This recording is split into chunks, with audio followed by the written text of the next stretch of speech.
اپنی جو سپورٹ ہے اس کو بڑھا سکتے ہیں اور سے بھی کوئی نہ کوئی ملٹری ٹریننگ اور دیگر چیزوں کے اندر کوآپریشن لے سکتے ہیں.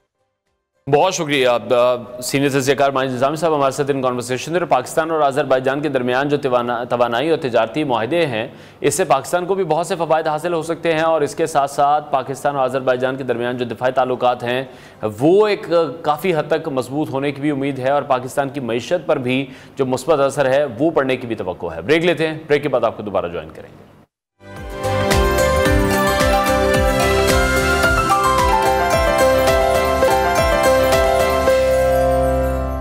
Welcome back to new Pakistan. ناظرین، آج کے جدید دور میں جہاں ٹیکنالوجی نے ہر چیز کو تیز اور آسان بنا دیا ہے، وہیں شادی جیسے اہم مسئلے پر مشکلات میں اضافہ ہو رہا ہے. ماضی میں رشتے جوڑنے کے لیے خاندان، محلے اور برادری کا ایک مضبوط نیٹ ورک ہوتا تھا، لیکن آج کے مصروف طرز زندگی اور بدلتے ہوئے معاشرتی رویوں نے رشتے ڈھونڈنے کے عمل کو مشکل بنا دیا ہے. کچھ لوگوں کے لیے اچھی نوکری، کامیاب کیریئر یا ذاتی ترجیحات شادی میں تاخیر کی وجہ بنتی ہیں، جبکہ کچھ کے لیے والدین کی زیادہ سخت شرائط یا خاندانی دباؤ رکاوٹ بن جاتا ہے. سوشل میڈیا اور آن لائن ڈیٹنگ ایپس نے بھی شادیوں کے رجحان کو متاثر کیا ہے، لیکن ان سب عوامل کے باوجود ایک ایسا کردار آج بھی موجود ہے جو روایتی انداز میں رشتے جوڑنے کا کام کر رہا ہے، یعنی پرفیکٹ میچ میکر، یا وہی روایتی رشتہ کروانے والی آنٹی یا پھر آنٹیاں. یہ نہ صرف رشتہ کروانے میں مہارت رکھتی ہیں بلکہ خاندانوں کی ذہنیت، ان کے معیار اور ترجیحات کو سمجھتے ہوئے جوڑ بنانے میں مدد دیتی ہیں. لیکن اب سوال یہ ہے کہ آج کے زمانے میں یہ کن چیلنجز کا سامنا کر رہی ہیں، کیوں لوگ رشتے تلاش کرنے میں اتنی مشکلات کا سامنا کر رہے ہیں، اور کیا واقعی پرانی روایات سے ہٹ کر اب کوئی نیا حل بھی موجود ہے. آج انہی سوالات کے جواب دینے کے لیے ہمارے ساتھ اسٹوڈیوز میں موجود ہے معروف میچ میکر روبینہ خاور صاحبہ، جو ہمیں بتائیں گی کہ رشتے نہ ہونے کی سب سے بڑی وجوہات کیا ہیں اور ان کا حل کیسے نکالا جا سکتا ہے. روبینہ صاحبہ، بہت شکریہ ہمیں شو میں جوائن کرنے کے لیے. It's my pleasure. Thank you so much. اچھا، جدید آج جو اب ہم ٹائم دیکھ رہے ہیں، آپ کو کیا لگتا ہے اس دور میں جو رشتے ہونے میں سب سے بڑی رکاوٹ ہے وہ کیا آتی ہے؟ جی وہ یہ ہے ڈیمانڈز بہت ہیں اور ایکسپیکٹیشنز بہت ہیں. جیسے ماں باپ کی اب آپ فرض کریں، اب آپ لڑکی کی طرف پہلے لے لیں. اب لڑکی کی جو مائیں ہیں میرے پاس آتی ہیں تو وہ کہتی ہیں کہ ہمیں آپ نے بالکل پرفیکٹ میچ دکھانا ہے. آپ سب سے پہلے تو کہتی ہے بہت چھوٹی فیملی دکھانی ہے، اور پھر اس کے بعد کہتی ہیں کہ نندے بالکل نہ ہوں، اگر ہو تو ایک ہی ہو اور اس کی بھی شادی ہو گئی ہو. اچھا چلو وہ بھی میں سن لیتی ہوں. پھر اچھا تو پھر اس کے بعد کہتی ہیں کہ لڑکا جو ہے بڑا ویل اسٹیبلشڈ ہو، خوبصورت بھی ہو لڑکا. چلو وہ بھی ٹھیک ہے. بس اس طرح کی ڈیمانڈز ہوتی ہیں. اور جو لڑکے کی جو ماں ہوتی ہے نا، وہ جب میرے پاس آتی ہے پہلا لفظ، چاہے اس کا بچہ بیچارہ سادی شکل کا ہی ہو، ہم نہیں کہہ سکتے نا کہ بھئی آپ کا اپنے بیٹے کو دیکھیں، تو وہ کہتے ہیں کہ اتنی خوبصورت لڑکی ہو کہ بس اور ٹال ہو. یا جیسے اگر فرض کریں کسی کا بیٹا ہے 6 ہے یا 6'1" ہے، اچھا اس کو کہیں کہ 5'8" دیکھ لیں، 5'9" دیکھ لیں، نہیں وہ بہت لمبی بچی ہو جائے گی. 5'8", 5'9" کا بھی اتنا مشکل ہے رشتہ ہونا لڑکی کا. اور جو خالی جو 5 ہوتی ہے نا، 5 فیٹ، اس کا بھی بہت مشکل ہے. 5'1" کا بھی بہت مشکل ہے. یعنی ہر طرف سے نا بس مشکلیں پیدا کی ہوئی ہیں. ڈیمانڈنگ لسٹ ہے وہ بہت لمبی ہے، دونوں طرف سے بہت لمبی. کہیں نہ کہیں پہ کمپرومائز ہوتا ہے یا پھر کمپرومائز بھی نہیں کرتے. آپ دیکھیں نا کہ طرح کے لوگ ہیں. جو لوگ کمپرومائز کرنے والے ہوتے ہیں ان کی بیٹیاں اور بیٹوں کے رشتے فٹافٹ ہو جاتے ہیں. اور جو لوگ کمپرومائز نہیں کرتے بڑے سٹبن ہوتے ہیں. یہ خاص طور پہ نا لڑکیوں کے جو باپ ہے نا، سوری مجھے کہنا تو نہیں کوئی میرے پیچھے نہ پڑ جائے، مائیں اگر تھوڑی سی لینینٹ ہوتی ہیں نا تو باپ نہیں مانتے لڑکیوں کے معاملے میں. وہ کہتے ہیں کہ ہمیں تو پرفیکشن چاہیے، ہمیں یہ 10 کی 10 چیزیں لڑکے کے اندر چاہیے. اگر ہمیں نہیں ملیں گی تو کہتے ہیں کوئی بات نہیں، ہماری بیٹی سڑک پہ تو نہیں بیٹھی ہوئی، ہماری بیٹی بوجھ ہی نہیں ہے ہمارے سر پہ، پھر کیا وہ بیٹھی رہے گھر میں. جب تک یہ سب چیزیں مجھے نہیں ملیں گی، باپ کہتا ہے، تو میں نہیں اپنی لڑکی دوں گا. تو یہ روبینہ صاحب آپ کیوں دیکھ رہی ہیں، یہ مائنڈ سیٹ کیوں ڈیولپ ہو گیا لوگوں کا؟ یہ بنیادی وجہ آپ سمجھتی ہیں کہ جو رشتے ہونے میں دیر ہو جاتی ہے، اور پھر بہت جگہوں پر انفارچونیٹلی ہم یہ سنتے ہیں کہ اب لڑکی کی عمر نکل گئی ہے؟ بالکل.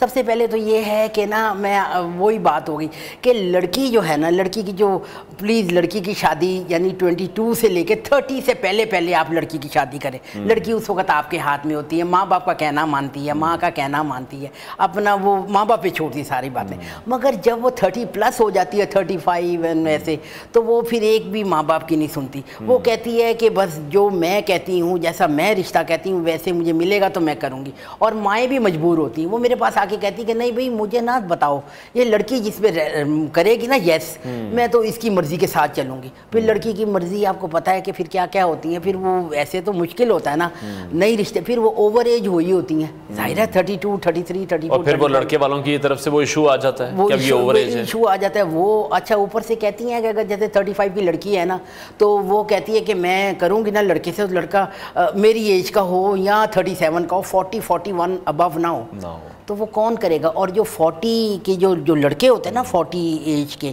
ان کی ماں میرے پاس آئے گی تو کہے گی ہمیں تو بس 30 31 کی لڑکی چاہیے. تو میں نے کہا کیوں, آپ 35 کی بھی دیکھیں. تو بولتی ہیں وہ یہ بات صحیح کہتی ہیں مائیں, مجھے کسی کو ہنسی بھی آتی. وہ کہتی ہیں دیکھیے اگر ہم 30 کہیں گے نا 31, تو ماؤں نے تو ویسے 5 سال ان کی کم لکھوائی ہوتی ہے, تو ویسے ہی وہ 35 کی. ابھی یہ سننے میں جتنا مجھے مشکل لگ رہا ہے, آپ کی تو پھر جو وہ ایک آپ کو جو ٹاسک ملتا ہے آپ کے لیے تو بڑی مشکل اور سردرد بن جاتی ہوگی.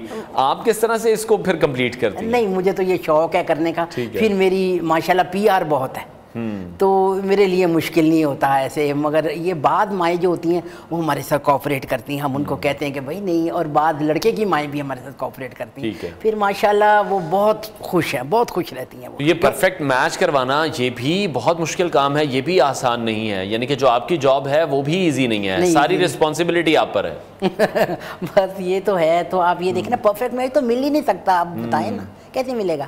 تھوڑا سا انڈرسٹینڈنگ ڈیولپ ہوتی ہے, تھوڑی سی ریلیکسیشن تو آپ کو دینی چاہیے نا. اگر کہیں لڑکا خوبصورت بھی ہو, کالا بھی نہ ہو, اس کی کیا کہتے ہیں بال بھی کم نہ اس کے ہوں, اور ٹال بھی ہو, اور بہت اچھا کماتا ہو. سب سے بڑی بات ہے فیملی بہت چھوٹی ہو, بہن تو ہو ہی نہ پتہ نہیں بہنوں کو مار ہی دیں اگر بہن. یہ نا انسان کہتا ہے کہ بھائی تمہاری بھی تو 2-3 بیٹیاں ہیں, تو وہ کسی کے نندے نہیں کہہ سکتے نا, ہم لوگوں کو نہیں الاؤ ہے کہ ہم ایسے. بالکل ایسی. ٹھیک ہے. اچھا پاکستان میں بھی آپ کس طرح سے دیکھ رہی ہیں, جیسے ہم ویسٹرن کنٹریز کے حوالے سے بات کرتے ہیں, وہاں پر لوگ خود ہی سے اپنے جو پارٹنرز ہیں وہ سلیکٹ کر لیتے ہیں, یا بہت سی ایسی ایپس آ گئی ہیں, سوشل میڈیا پلیٹ فارمز آ گئے ہیں, اس سے آپ کو کیا لگتا ہے, کیا ڈسٹربنس ہوئی, آپ کیا کہتی ہیں, پسند کی شادی یا پھر والدین کی مرضی کی شادی, کون سی بہتر ہے؟ دیکھیں نا ٹھیک ہے, پسند کی شادی بھی ٹھیک ہے, کوئی گناہ تو نہیں ہے, مگر یہ ہے کہ والدین کی جو مرضی ہے وہ تو بہت ہے نا. والدین جس اسپیکٹ پہ جس کارنرز پہ دیکھیں گے وہ بچہ تو نہیں دیکھ سکے گا نا, وہ تو ہر طرف دیکھیں گے, ہر طرح انہوں نے فیملی بھی دیکھنی ہے, انہوں نے ان کا سیٹ اپ بھی دیکھنا ہے, سب کچھ انہوں نے دیکھنا ہے. تو جو لڑکا لڑکی وہ تو یہ نہیں نہ سوچتے, وہ تو بس پسند آیا تو وہ انہوں نے فٹافٹ مطلب ہاں کر دی. اور پھر یہ لانگ لاسٹنگ شادی بھی نہیں ہوتی, کیونکہ ان کا ذہن بھی نہیں ملے ہوتے, اور ان سب سے پہلے بات ہے کہ ان کے گھر کے حالات بھی مختلف ہوتے ہیں, کلاس بھی نہیں ملتی, کمپیٹیبلٹی نہیں ہے اس طرح سے جس طرح سے وہ ایکسپیکٹ کر رہے ہوتے ہیں. اور والدین یہ ہے کہ والدین اس طرح کی چیزوں کو زیادہ بہتر طریقے سے دیکھتے ہیں. اچھا ایک اور وجہ بھی ہے جہاں پر ہم نے بہت جگہوں پر دیکھا کہ جو لڑکیاں ہیں وہ اپنی کریئر بنانے کے لیے یا زیادہ پڑھنے کے چکر میں بھی کہیں نہ کہیں ان کی شادی ڈیلے کا شکار ہو جاتی ہے. بالکل صحیح. آپ دیکھیں نا, میں کہتی ہوں لڑکیوں کو ضرور پڑھانا چاہیے اتنا کہ اپنے پیروں پہ کھڑی ہو سکے. اب آپ ان کو ڈگری پہ ڈگری آپ دلاتے جائیں, ماں باپ کا بھی تو ہے نا, بعض باپ کو بھی شوق ہوتا ہے میری بیٹی بہت پڑھے. ٹھیک ہے, جو کہ جیسے ڈاکٹرز انجینئرز ہیں وہ تو کریں اپنا مطلب اپنا کنٹینیو کریں پڑھائی. اب جس طرح خام خواہ ایسے مطلب ماسٹرز کے بعد وہ MPhil کرنا, پھر PhD کرنا, پھر ڈبل PhD کرنا, تو یہ پھر وہ کرتی رہتی ہے, ان کی عمر مطلب ایسے ہو جاتی ہے. پھر وہ آپ کو پتہ ہے کہ لڑکیاں جو ہے نا سائنٹیفکلی آفٹر 25 ڈی جنریٹ ہونا شروع ہو جاتی ہیں. تو پھر یہ سب چیزیں ماں باپ کو دیکھنی چاہیے نا. اتنا مطلب پڑھائیں ان کو, کہیں تمہیں شوق ہے پڑھنے کا, شادی کر کے نا کہ شادی کے بعد پڑھ لو بھائی, پڑھنے کی تو سب عمریں ہیں. ٹھیک ہے. تو اور جو ان لوگوں کے لیے کیا مشورہ آپ دینا چاہیں گے جو بار بار جن کو ریجیکشن کا سامنا کرنا پڑ رہا ہے؟ جی, جن کو بار بار ریجیکشن کا سامنا کرنا پڑ رہا ہے, وہ جو ماں باپ ہیں وہ سیریس ہو کے نا, ماں اور باپ دونوں بیٹھیں اور سوچیں کہ ہمارے بچے کو کس بات کی ریجیکشن کیوں ہوتی ہے. ظاہر ہے کہ ماں باپ کی ڈیمانڈز ہی اتنی ہوتی ہیں اونچی, تو پھر ان کو سوچنا چاہیے. اگر وہ سوچتے ہیں, ان کو سمجھ آتی ہے, یا کسی سے مشورہ لیں, تو پھر تو ہو سکتا ہے, کیونکہ سوچنا زیادہ ضروری ہے. ان کو پتہ ہے کہ وہ کیا غلطی کر رہے ہیں, ٹھیک ہے نا, اتنی زیادہ ڈیمانڈس کرتے ہیں. دیکھیں پھر لڑکیوں کے لیے اب ہر رشتہ چھوٹی چھوٹی بات سے بھیجتے جاتے ہیں, ریجیکٹ کرتے جاتے ہیں. پھر ایک یہ عمر آتی ہے کہ لڑکی کا رشتہ ہی نہیں آتا, یہ بھی تو بات ہے نا. ٹھیک ہے. اچھا, اور آج کل کے ٹائم پہ بھی ہم دیکھ رہے ہیں کہ سب سے بڑی جو پرابلم پھر لڑکی کے والدین کو آتی ہے وہ جو ان سے جہیز کی ڈیمانڈ کی جاتی ہے, گاڑی کی ڈیمانڈ کی جاتی ہے, گھر کی ڈیمانڈ کر دی جاتی ہے. ابھی بھی ہم اس طرح کے بہت سے کیسز ہیں جو میڈیا پر یا سوشل میڈیا پر بھی رپورٹ ہوتے ہیں. آپ کا کسی ایسے کیس سے واسطہ پڑا ہو, کہیں سے اتنی زیادہ ڈیمانڈز آ گئی ہوں؟ نہیں, آپ کو پتہ ہے کہ میرا تو پہلے تو ماشاءاللہ بہت پی آر ہے. میرے اپنے جاننے والے 85% میرے اپنے جاننے والے لوگ ہوتے ہیں. اور میں یہ کہتی ہوں کہ میرے پاس ماشاءاللہ وہی لوگ میں رجسٹر کرتی ہوں کہ جو لالچی نہیں ہوتے. ماں باپ آتے ہیں لڑکے کے, وہ میرے پاس آ کے یہی کہتے ہیں کہ بھئی آپ لکھنے کو تیار ہوتے ہیں کہ ہمیں کچھ بھی جہیز میں نہیں چاہیے, صرف ہمیں نیک شریف لوگ چاہیے, پڑھی لکھی خوبصورت لڑکی چاہیے, بس ایسے. اور اگر کوئی میں دیکھتی ہوں کوئی لالچی ہوتے ہیں ماں باپ تو میں ان کو رجسٹر ہی نہیں کرتی. ٹھیک ہے. اور اگر کسی کو مناسب رشتہ نہیں مل رہا ہے تو انہیں کیا اسٹریٹجی پھر اپنانی چاہیے؟ مناسب رشتہ تو وہ اپنے آپ میں دیکھیں نا کہ اپنے آپ میں کیا ہے, کیوں نہیں مناسب رشتہ مل رہا, اپنے آپ میں کمی, اس پہ کام کریں. اور یہ ہے کہ سب سے پہلے ہے کہ اپنا سٹینڈرڈ, جو آپ کا سٹینڈرڈ ہے اسی سٹینڈرڈ کا رشتہ دیکھیں آپ, تو اس میں نا زیادہ انڈرسٹینڈنگ آپ کی ہوگی. اب فرض کریں میں اب میرا بیٹا ہے, میں فرض کرو 10 مرلے کے مکان میں رہتی ہوں, میں دیکھوں 2 کنال کی لڑکی کا رشتہ, تو وہ تو مس میچ ہو جائے گا, وہ تو نہیں صحیح ہے. ٹھیک ہے. تو وہ مائنڈ بھی آپ کے ملنے چاہیے, کمپیٹیبلٹی بھی آپ کی ہونی چاہیے, ٹھیک ہو گیا, انڈرسٹینڈنگ بھی ہونی چاہیے. اچھا, آج کل ہم دیکھ رہے ہیں کہ جو ڈائیورسز ہیں ان بہت زیادہ ریشو بڑھ گئی ہے. اس کی سب سے بڑی وجہ آپ کیا سمجھتی ہیں, اور یہ بھی آپ کو ایک ریزن لگتی ہے کہ اس وجہ سے بھی آج کل لوگ ذرا شادی سے کتراتے ہیں یا گھبراتے ہیں کرتے ہوئے؟ دیکھیں نا, ڈائیورس کی یہ ہے کہ جو لڑکی ہے نا ان میں برداشت ہی نہیں ہے, ان میں پیشنس ہی نہیں ہے. اور وہ یہی بات ہوگی نا کہ وہ بہت پڑھی لکھی ہوتی ہیں, وہ جب آتی ہیں مثلا مس میچ ہوا ہی ہوتا ہے نا, جب وہ آتی ہیں دیکھتی ہیں, جب اپنے میاں کو دیکھتی ہیں تھوڑا سا کم پڑھا لکھا, تو سب سے پہلے تو وہ میاں کو ہی کچھ نہیں سمجھتی. پھر سسرال جو ہے سسرال کو بھی کچھ نہیں سمجھتی. یہاں بہت خوبصورت لڑکیاں بھی, ایکسٹرا آرڈنری خوبصورت لڑکی نہیں ہونی چاہیے, مطلب نہ دیکھیں آپ. وہ پھر نا بس اپنے آپ کو ایڈمائر کرتی رہتی ہیں. وہ کہتی ہیں ہمارے جتنا خوبصورت بھی کوئی نہیں ہے سسرال میں, ہمارے جتنا پڑھا لکھا بھی کوئی نہیں ہے. یہ بھی ہوتا ہے. اور اگر پیشنس آپ میں نہیں ہوگی نا, آپ سمجھوتا نہیں کریں گے نا, تو پھر طلاق ہی ہوگی. سمجھوتا لازمی کرنا ہے, اور عورت کو ہی کرنا ہے ایک حد تک. ٹھیک ہے. اور دوسرا, ابھی ہم یہ دیکھ رہے ہیں کہ جو اوورسیز رشتے ہیں ان کی ڈیمانڈ بہت زیادہ بڑھتی جا رہی ہے. کبھی اخباروں میں بھی اب اگر ہم کوئی ایڈز پڑھ لیتے ہیں تو اسپیسیفکلی لکھا ہوتا ہے کہ رشتہ برائے اوورسیز, اس طرح کے کچھ اشتہار ہوتے ہیں. تو یہ ڈیمانڈز اب کیوں بڑھتی جا رہی ہیں؟ لوگ باہر, لڑکے بھی ہیں تو وہ بھی باہر کی لڑکیاں دیکھ رہی ہیں, اور لڑکیاں ہیں تو وہ باہر کے لڑکے دیکھ رہے ہیں. یہ تو لڑکے لڑکیاں دیکھتے ہیں نا, یہی تو بات ہے. لڑکے لڑکیاں جو ہیں ان میں تو اتنی سمجھ نہیں ہوتی, مگر جو ماں باپ ہیں وہ بڑے سمجھدار ہوتے ہیں. میں آپ کو بتا رہی ہوں, چاہے مڈل کلاس بھی ہوتی ہے نا ماں باپ, وہ اپنی بیٹی کے لیے باہر کا رشتہ تو ریجیکٹ کرتے ہیں. کہتے ہیں ہمیں تو باہر کا دکھائیں نا, لنڈن امریکہ نہ دکھائیں, ہاں وہاں کا دکھائیں جہاں پر ہم پتہ کر سکیں. جس طرح یہ ابو دھابی ہے, دبئی ہے, یہ مڈل ایسٹ ہے, کہتے ہیں یہاں پر تو ہم پتہ کر سکتے ہیں, مگر آپ ایسی جگہ نہ دکھائیں جہاں ہم پتہ نہیں کر سکتے. وہ خود ہی منع کر دیتے ہیں. تو لڑکے لڑکیوں کا کیا کہنا, ان کو تو آپ نہ سمجھ ہوتے ہیں. ٹھیک ہے. اور کون سے ایسے خاندان ہیں جہاں پر رشتے جلدی طے ہو جاتے ہیں, کچھ اسپیسیفکلی اگر آپ بتانا چاہتی ہیں, کن میں پھر تاخیر ہو جاتی ہے؟ ان میں کوئی آپ کو ڈفرنس نظر آتا ہو, مطلب جب ہم خاندانوں کے حوالے سے بات کرتے ہیں؟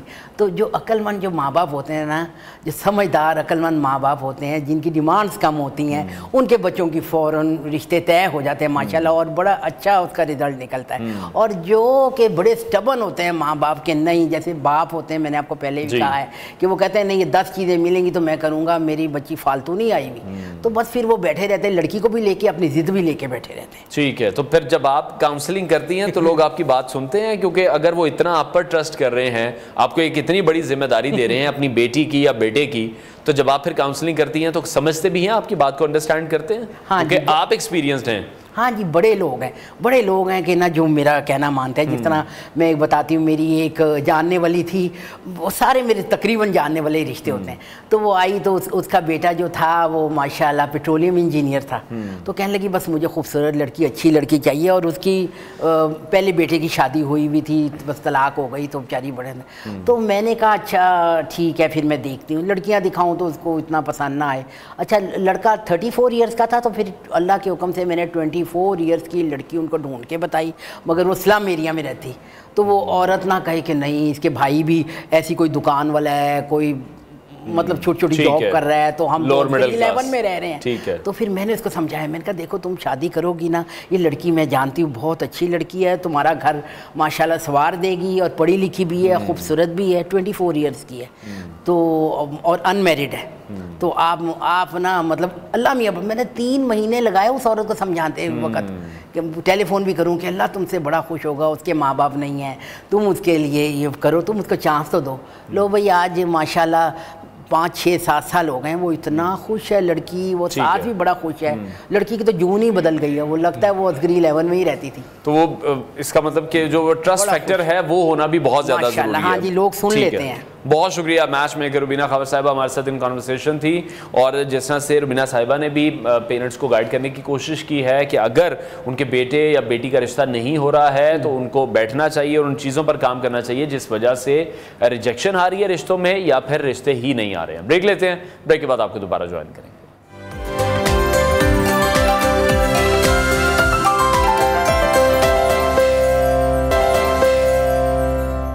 Welcome back to new Pakistan. اب آپ کے ساتھ ایک انٹرسٹنگ نیوز شیئر کریں گے, جہاں اب ایک کمپنی کی طرف سے یہ کہا جا رہا ہے کہ شادی کرو ورنہ نوکری سے برطرف کر دیا جائے گا. یہ کمپنی کا انوکھا مطالبہ ہے اپنے ملازمین سے. چائنا میں اس کمپنی نے ملازمین کو دھمکی دی ہے کہ اگر وہ شادی نہیں کرتے ہیں تو انہیں نوکری سے برطرف کر دیا جائے گا. یہ ایک منفرد مگر متنازع معاملہ ہے جس میں ایک کمپنی نے ملازمین کی ذاتی زندگیوں میں حد سے زیادہ مداخلت کرتے ہوئے انہیں شادی کرنے کا الٹیمیٹم دے دیا ہے. چین کے صوبے شانڈونگ میں قائم ایک کیمیکل گروپ کمپنی لمیٹڈ نے اپنے 1200 ملازمین کو ایک حیران کن نوٹس جاری کیا. اس نوٹس میں کہا گیا کہ اگر وہ ستمبر کے آخر تک شادی نہیں کرتے تو انہیں نوکری سے برطرف کر دیا جائے گا. یہ فیصلہ بظاہر کمپنی کی اپنی پالیسی کا حصہ نظر آتا ہے جو کہ ملازمین کو بہتر زندگی گزارنے اور فیملی بنانے کی ترغیب دینا چاہتی ہے, لیکن حقیقت میں دیکھا جائے تو یہ ان تمام ملازمین کے ساتھ ایک کھلی زیادتی ہے, کیونکہ کسی بھی ادارے کو اپنے ملازمین کی ذاتی زندگیوں پر اس قدر اختیار حاصل نہیں ہونا چاہیے کہ وہ انہیں شادی کرنے یا پھر نہ کرنے کے فیصلے پر مجبور کریں. اور یہ معاملہ اس وقت زیادہ شدت اختیار کر گیا جب چینی سوشل میڈیا پر لوگوں نے اس غیر معمولی پالیسی کو سخت تنقید کا نشانہ بنایا. ایک صارف نے لکھا کہ کارپوریٹ قوانین کو سماجی اخلاقیات یا انسانی حقوق پر فوقیت نہیں دینی چاہیے, جبکہ دوسرے صارفین نے واضح کیا کہ چین کے قوانین ہر فرد کو شادی کی آزادی فراہم کرتے ہیں, اور کمپنی کی یہ جو شرط ہے یہ نہ صرف غیر اخلاقی ہے بلکہ غیر قانونی بھی ہے. یہاں ایک بڑا سوال یہ پیدا ہوتا ہے کہ کوئی بھی کمپنی وہ کس حد تک اپنے ملازمین کی زندگیوں پر اثر انداز ہو سکتی ہے. کیا ایک ادارے کو یہ حق حاصل ہے کہ وہ اپنے ملازمین کی نجی زندگی کے فیصلوں میں مداخلت کرے؟ اور اگر یہ رجحان عام ہو گیا تو کیا یہ دنیا بھر میں کام کرنے والے افراد کی آزادی پر ایک خطرہ ثابت نہیں ہوگا؟ تو یہ ایک حساس معاملہ ہے جو کہ بنیادی انسانی حقوق کے خلاف جاتا ہے. تو ہم امید کرتے ہیں کہ اس جو ہم نے آپ کے ساتھ نیوز شیئر کی ہے اس پر آپ اپنے بھی کمنٹ کے حوالے سے ہمیں اس حوالے سے بھی آگاہ کریں گے کہ آپ کی اس حوالے سے کیا رائے ہے. پروگرام کا وقت ناظرین ختم ہوا ہے, انشاءاللہ کل پھر آپ سے ملاقات کریں گے. اپنا بہت سارا خیال رکھیے, اجازت دیجیے, اللہ حافظ.